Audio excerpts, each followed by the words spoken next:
প্রভু শ্রী রামচন্দ্র মাতার প্রেম শ্রেষ্ঠ কি শ্রীকৃষ্ণ আর রাধা রানীর প্রেম শ্রেষ্ঠ?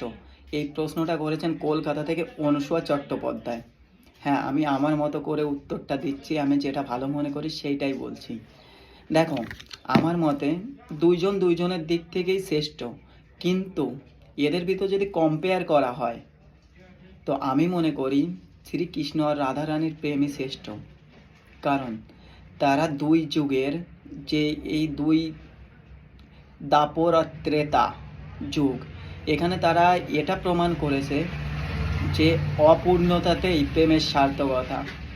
দেখো, শ্রী রামচন্দ্র ও মাতা সীতা ত্রেতা যুগে কিছু সময়ের জন্য তাদের প্রেম পূর্ণতা পেয়েছিল বিবাহ রূপে, কিন্তু এটা কিছু সময় পরে তাদের অবশ্যই মনে হয়েছিল যে এই পূর্ণতাতে তাদের প্রেমের প্রেমের স্বাধীনতা হারিয়ে ফেলছে। পূর্ণতাতে তাদের প্রেমের পরিভাষা পূর্ণতা পাচ্ছে না। এই কারণে তারা কিছু সময় পরে তাদের বিচ্ছেদ হয়ে যায়। যেমন মাতা সীতা পাতালে চলে যায়, ঠিক এইভাবে তারা বিচ্ছেদে প্রেমের পূর্ণতা খুঁজেছে।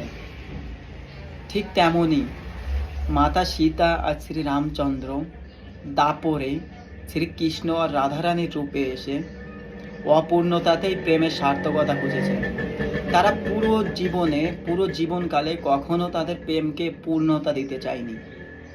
অপূর্ণতাতেই তাদের প্রেমের মহানতা, প্রেমের সার্থকতা, প্রেমের পরিভাষা খুঁজে পেয়েছে।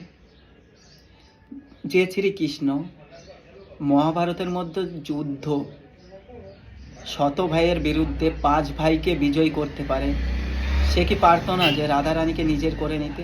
অবশ্যই পারত, কিন্তু সেইটা সে চায়নি। কারণ তিনি ভালো করেই জানেন পূর্ণতাতে কোনো জিনিস, দেখো, সাধারণ কিছুই দেখো, যে কোনো জিনিস পেয়ে গেলে তার মূল্য সে দিতে জানে না। কোনো না কোনো সময় তার কদর কমে যায়।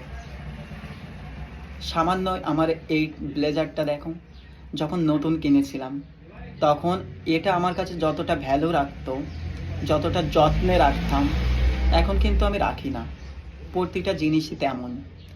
এই কারণে পূর্ণতাতে প্রেমের কিঞ্চিত পরিমাণে হলেও সম্মান, যত্ন, আদর কম হয়ে যায়। ঠিক এই কারণেই তিনি এটা বুঝিয়েছেন যে অপূর্ণতাতেই প্রেমের সার্থকতা।